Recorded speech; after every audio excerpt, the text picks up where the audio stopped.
کی نسلوں نے رہنا ہے، اس کا رقبہ ہے 28,174 مربع میل۔ یہاں ابھی اس وقت انتظامی لحاظ سے تو 10 سے بھی اوپر ضلع میرے خیال میں ہو گئے ہیں جی، لیکن 5 زبانیں بولی جاتی ہیں ادھر، اور سب سے بڑی زبان جو آپ کے پاس بولی جاتی ہے وہ شینا ہے، اور شینا جو ہے وہ گلگت بلتستان، پورے گلگت کے بڑے حصے میں بولی جاتی ہے۔ بلتستان میں 8% بلتستان کی آبادی بھی بولتی ہے، اور یہ نیچے جا کے کوہستان میں بھی 2 ضلع جو ہیں وہ یہی زبان بولتی ہے۔ اس کے بعد بلتی زبان ہے جو بلتستان کی 92% لوگ یہ زبان بولتے ہیں، اور پھر اس کے بعد پروشسکی ہے، یہ نگر، ہنزا اور یاسین میں بولی جاتی ہے۔ ایک وقی ہے جو گوجال میں بولی جاتی ہے، واخان سے متصل علاقے میں، اور بہت چھوٹی ایک آبادی ہے جو چترالی زبان جسے کھوار کہتے ہیں، یہ کھوار زبان بولنے والوں کی بھی ایک مختصر سی آبادی ہے گڈ ایریا میں۔ ہماری تاریخ شروع ہوتی ہے یہاں 403 عیسوی کے دوران ہمیں ایک سلطنت کا پتہ چلتا ہے جسے پولولو کہتے تھے، جس کے مختلف لہجے ہیں، پولولو بھی کہتے ہیں، پلولو بھی کہتے ہیں، لیکن ایک سلطنت تھی جس کے 2 حصے تھے، ایک بڑا پولولو اور ایک چھوٹا پولولو۔ چھوٹا پولولو یہ روندو سے آگے گلگت کے درمیان میں ایک نو مین ایریا آتا ہے، وہاں سے اس سائڈ پہ بلتستان کی طرف بڑا پولولو تھا، اور اسی لیے آس پاس کے علاقوں میں یہاں بلتستان جو ہے وہ آج بھی میرے خیال ہے پولولو کے ہی نام سے ہو جاتے ہیں عوامی حلقوں میں۔ اور پھر حرمش اور روندو کے درمیان کا جو نو مین ایریا ہے وہاں سے آگے جو ہے چھوٹا پولولو شامل ہوتا ہے، شروع ہوتا ہے۔ اس کو 721 میں اس سلطنت پر تبت نے قبضہ کیا، اور تبت نے ان علاقوں کو پلولو کے نام سے یاد نہیں کیا، بلتستان کو بلتی کے، آپ تبتی لٹریچر میں آج بھی اگر آپ دیکھیں تو بلتی کہتے ہیں، وہ بلتستان کو بلتی کہتے ہیں، اور یہ اس علاقے کا جغرافیائی نام ہے۔ اس کبدو کی وادی کو جو ہے وہ پرانے زمانوں میں بلتی کہتے تھے، اور لوگوں کو بلتی پا کہتے تھے، آپ کے نالج کے لیے میں عرض کر دوں۔ اور گلگت کے علاقے کو بروشال کہتے تھے قدیم زمانوں میں، بروشسکی کے حوالے سے، اور تبتی دور میں جو 125 سال تک تقریباً رہا اس کو بروشال ہی کہتے رہے ہیں۔ یہ پولولو کا نام درمیان میں غائب ہو گیا۔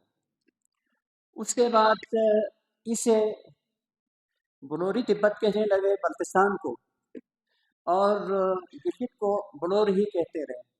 یہ عربوں سے واسطہ پڑا یہاں چترال کی سرحد پر 2 صدی میں، تقریباً 2 صدی ہجری میں، تو پھر اس کے بعد سے گلگت جو آج گلگت کوہستان تک کا علاقہ، اس کو بلور کہتے تھے۔ جب 1030 میں البیرونی یہاں کشمیر آیا تو وہ لکھتے ہیں راستے میں کہ جی ہمارے لیفٹ سائڈ پر شمیلان کے پہاڑ ہیں، بلور کے پہاڑ ہیں، اور یہ بلور کا مرغ آتا ہے ہمارے شمال میں، اور اس کے 3 قصبے جو ہیں وہ گلگت، چلاس اور ہسورا، وہ ہسورا کہتے ہیں ہم، یعنی بلتی لوگ جو ہیں استور کو ہسورا کہتے ہیں۔ تو یہ اس میں البیرونی نے بھی لکھا ہوا ہے ہسورا، چلاس اور گلگت بلور کے 3 شہر ہیں، اور اسی حوالے سے گلگت کے شمال میں جو یہ کوہ قراقرم کا علاقہ آتا ہے اس کو کوہ بلور کہتے ہیں۔ عرصہ دراز تک ہمارے محققین کو یہ نہیں پتہ چلا یہ کوہ بلور جس کا ہمیں تاریخ میں ذکر ملتا ہے یہ کہاں کون سا پہاڑ ہے۔ یہ 1847